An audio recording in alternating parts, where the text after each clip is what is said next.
जी factor या जो हम कहते हैं गवर्नेंस फैक्टर वित्तीय दुनिया में एक महत्वपूर्ण अवधारणा है।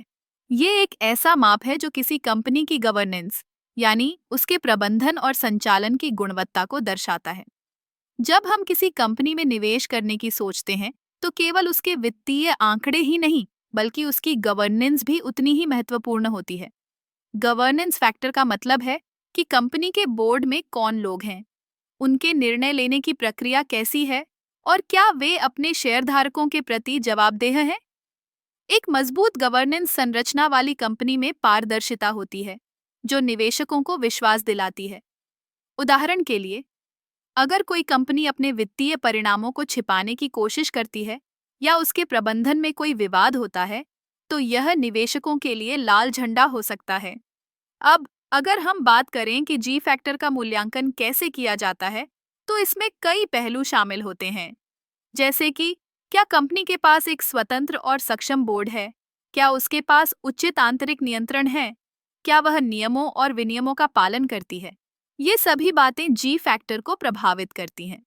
एक दिलचस्प तथ्य यह है कि कई अध्ययन बताते हैं कि जिन कंपनियों का जी फैक्टर उच्च होता है, वे लंबे समय में बेहतर प्रदर्शन करती हैं। इसका मतलब है कि निवेशक केवल वित्तीय मापदंडों पर ध्यान न देकर गवर्नेंस फैक्टर को भी ध्यान में रखें।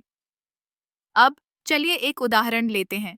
मान लीजिए आप दो कंपनियों में निवेश करने की सोच रहे हैं। एक कंपनी का जी फैक्टर उच्च है, जबकि दूसरी का निम्न। पहले वाली कंपनी में आप देखेंगे कि उसके प्रबंधन में पारदर्शिता है और वह अपने शेयर धारकों के प्रति जवाबदेह है।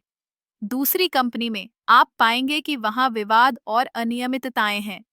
ऐसे में पहले वाली कंपनी में निवेश करना अधिक सुरक्षित और लाभकारी हो सकता है।